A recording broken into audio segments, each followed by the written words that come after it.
strengthening our hands to complete those tasks every Saturday. It is a job that I love to do. I enjoy going out there with the people and fellowshipping with them and being able to bless them. And we had a lot of people who came out yesterday morning to bring supplies. Amen. Sister Lorraine, Uncle Fred, and just Sister Parrish came out. We had a lot of people who came out to bring supplies. So I just want to thank you guys and salute you, because without you, we would not be able to do that. We've been doing it for over 3 years, every Saturday. So that's something to be celebrated. And we have been able to keep that. Once we started, we have not stopped. And it's because you guys have been able to bless us to continue to do that work. So I just want to commend you for that. We started a series dealing with the kingdom citizenship. And today we have a christening that we're going to do. And so I'm going to continue in that series. But today I'm going to focus on Kingdom Kids.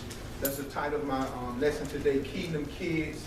Dealing with kids from a kingdom perspective, raising children from a kingdom perspective. Always remember that the Word of God speaks to every avenue of your life.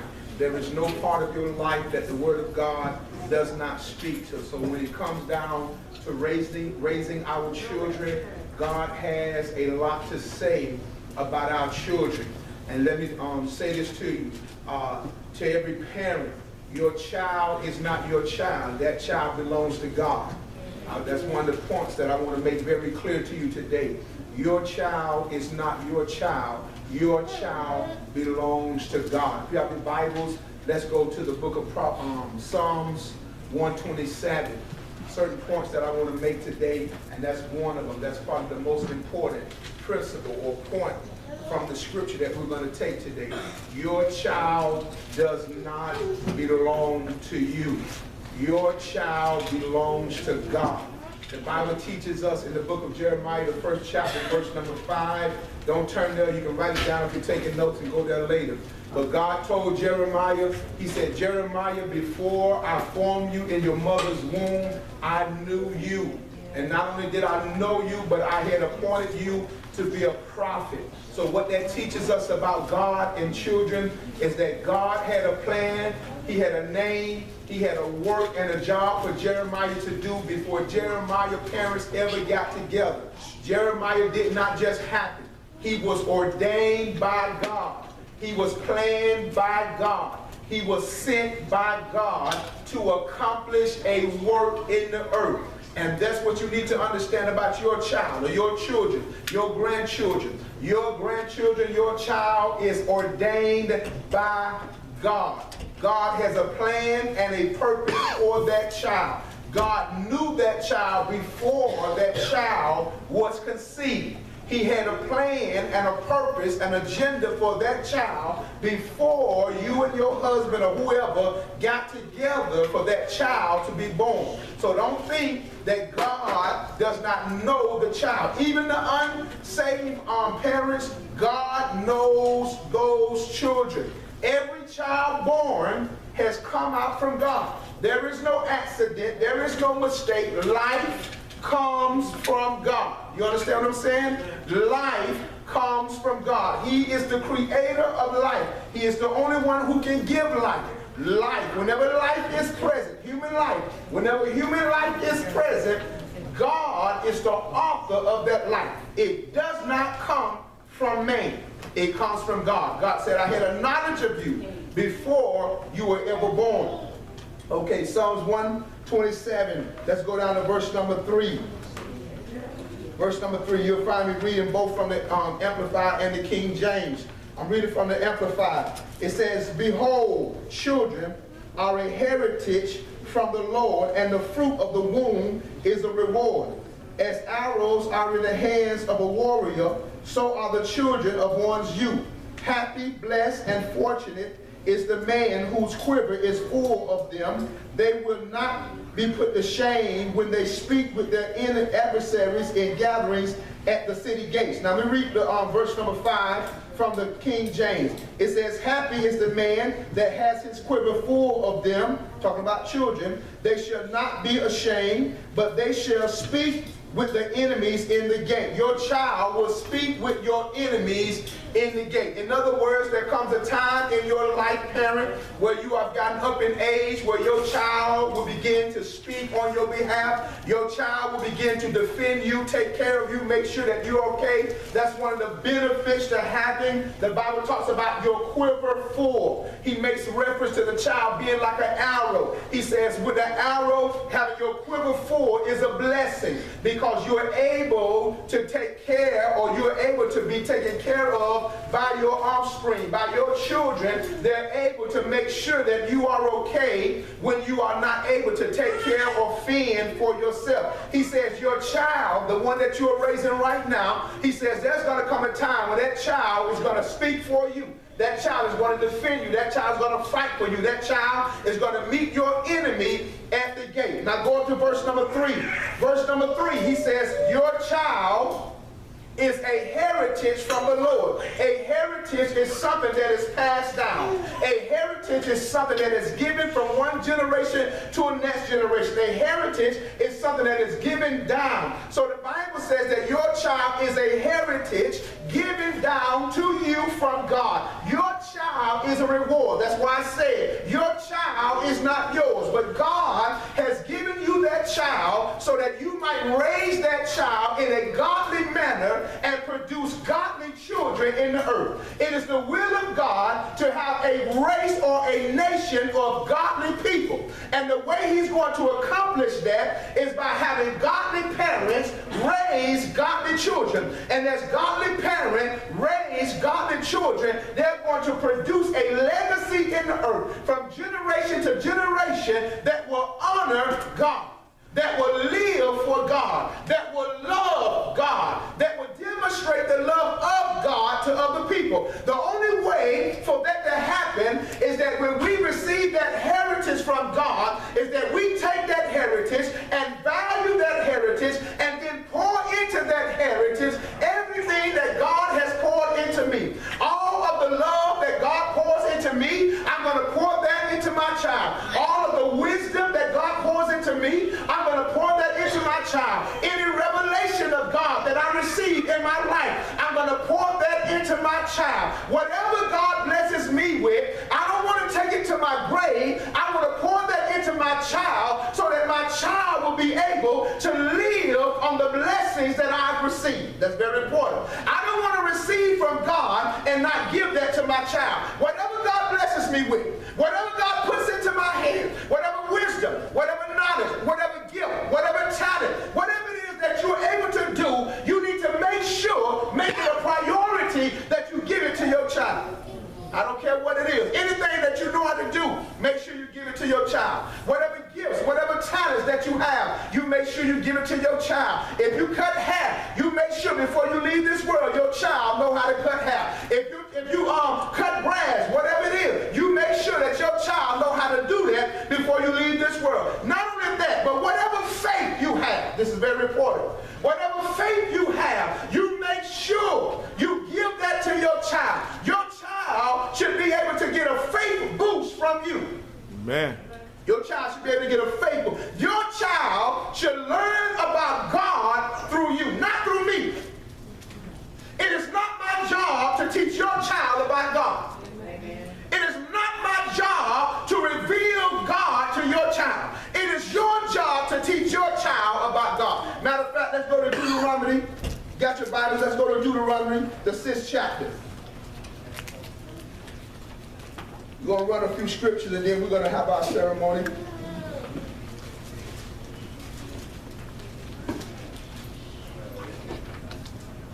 We got Brother Lorenzo Jackson in the building today. Y'all put your hands together. Amen. Let us know that he's Amen. Amen. Thank God for him being with us. Amen. Y'all got Deuteronomy 6th chapter? 6th chapter. Go to verse number 7. Excuse me, verse number 4. I want to read something to you. See, a lot of times we like to put the weight on somebody else. A lot of times we like to put responsibility on somebody else. You know, you send your child to school, you put responsibility on the teacher to educate your child. It's not the teacher's responsibility to make sure that your child is educated. It is not their job to make sure that your child is educated. That teacher got 30 kids in that room. What makes your child special? What makes your child special? Why they got to spend all the time with your child? It is your job to make sure that your child receives the proper education. The teacher has a job to teach the whole room, but it's your job as a parent to make sure that your child receives the education that they need to receive. And if they don't get that, then you can't blame the teacher, you can't blame the parent, you have to take that responsibility. Whatever your child needs, you have to take the responsibility of that. You can't push that out on somebody else and say it's his fault or their fault or whoever's fault. If you are the parent, you have to accept the responsibility of whatever it is. If it's good, if it's bad, whatever it is, you have to accept the responsibility of that child. One of the worst things your child can do is have to go to somebody else to get something you're supposed to give them. Amen. I would talk a little heavy today, but it's going to be all right. One of the worst things is to let your child have to go to somebody else to get what you should have gave them. Matter of fact, when I was growing up, if my mother or father heard that I had went to somebody else and asked them for some money, they would have whooped my behind. Because it was an embarrassment to them. It was shameful to them for their child, who they had the responsibility of providing for, to go to somebody else. And so my parents took that responsibility very seriously. And so you need, as a parent, you must do the same thing. Me, as a parent, must do the same thing. I must make sure that my child gets what they need in order to be successful in this world. Whatever I have, and I may not have a lot, but whatever I have. You don't look at somebody and say, well, I ain't got what they got. That's not what God is looking for. God is looking for you to give what you have. He's not judging you on what somebody else got. He's asking you to give what you have, whatever wisdom, whatever talent, whatever ability, whatever encouragement you have, you give that to them, because it's going to be a stepping stone, a platform for them to go higher in life. You should always want your child to do better than what you did. Yeah. You should always want your child to have a better marriage, to have a better job, to have a better car, to have a better house, a better future. You should always want your child to do better than you. And let me talk to the children right quick. One of the reasons why we as parents get frustrated with you and get upset with you when you don't do what you're supposed to do is because we know that we have invested things in you, and we know that you can do it. We know that you have the ability to get the job done. We know that you can be successful. I understand you got a C, but you could have got a B. I understand you got a B, but you could have got an A. I don't care what it is you did. If you have not met the top, then you can do better. You may say, well, I did this and I did that. Well, you need to do more. Amen. If it took you 2 hours of studying to get a C, then do 3 hours and get a B. Do 4 hours and get an A. Whatever it is, whatever's necessary, that's what you have to learn how to give so that you can acquire or meet the top. It is my job as a parent to put pressure on you. I'm not supposed to be your best friend.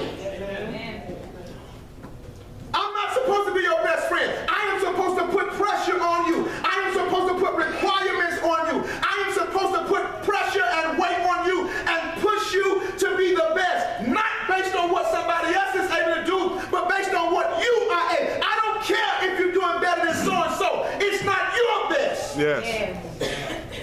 A lot of times we want to compare ourselves to other people. Well, I ain't doing what they did, or I did. I don't care what they did. That's not what I'm interested in. What I'm interested in is, are you doing your best? Amen. Is a C your best? Is a B your best? If it's not your best, then I want more. Yeah. I want more because you are capable of doing more. And so as a parent, we invest into our children. We pour into our children. We give to our children. And we are giving, listen to this, because we are looking for a return. Yeah. Not just feeding you to be feeding you. I'm looking for a return. Yeah. I'm not just giving to you to be giving to you. I'm looking for a return. You are an investment to me. You are an investment. I am pouring into you because one day I am looking for you to give back. I'm not saying financially, but I'm talking about accomplishment. I'm talking about doing things and accomplishing things and going to higher. I don't want you to be like me. Be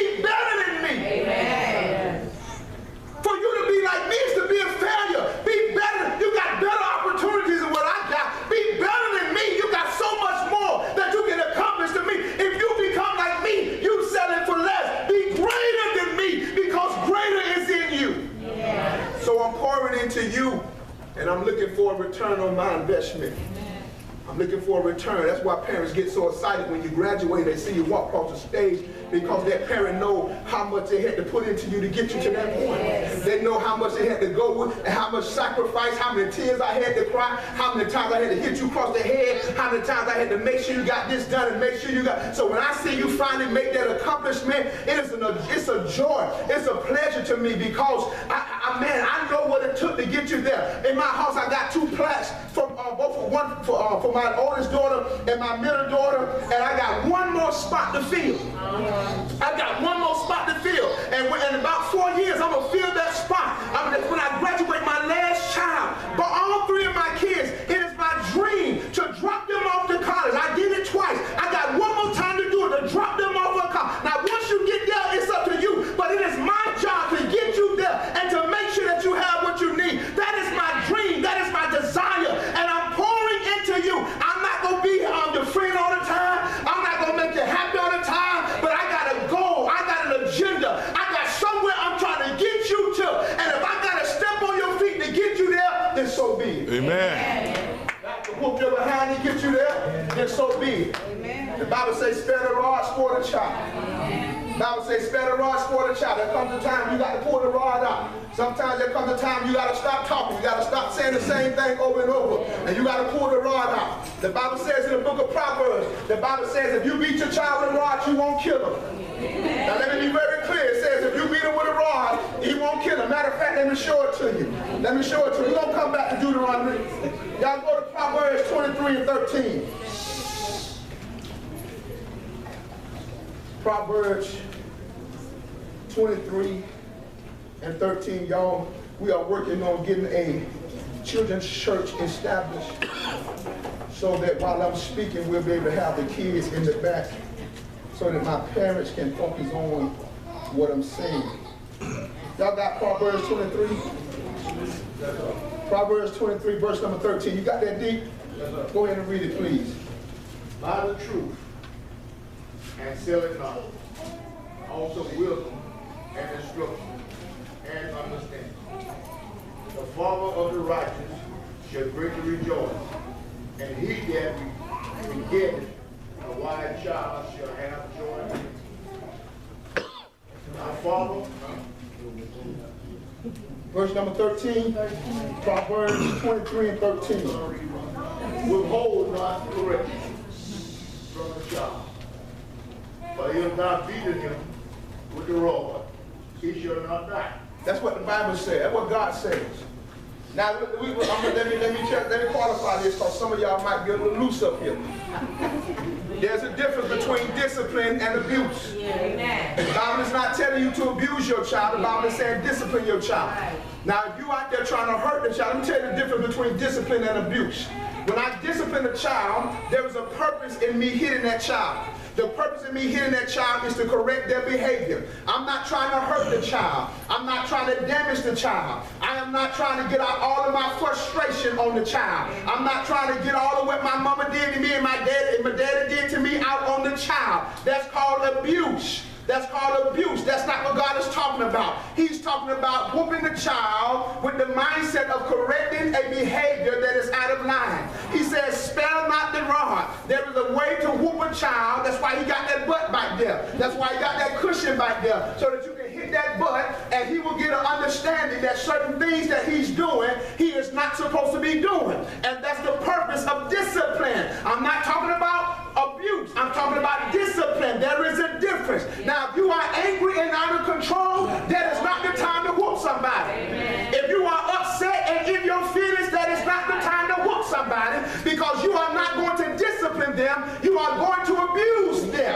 And so the first thing you need to do is calm yourself down. Amen. The first thing you need to do is get yourself under control. And once you got yourself under control, and once you understand the purpose of what you are about to do, and once you decide what it is you're going to do, then you go in and do what needs to be done. But that's the difference between discipline and abuse. Amen. Very important that I explain that.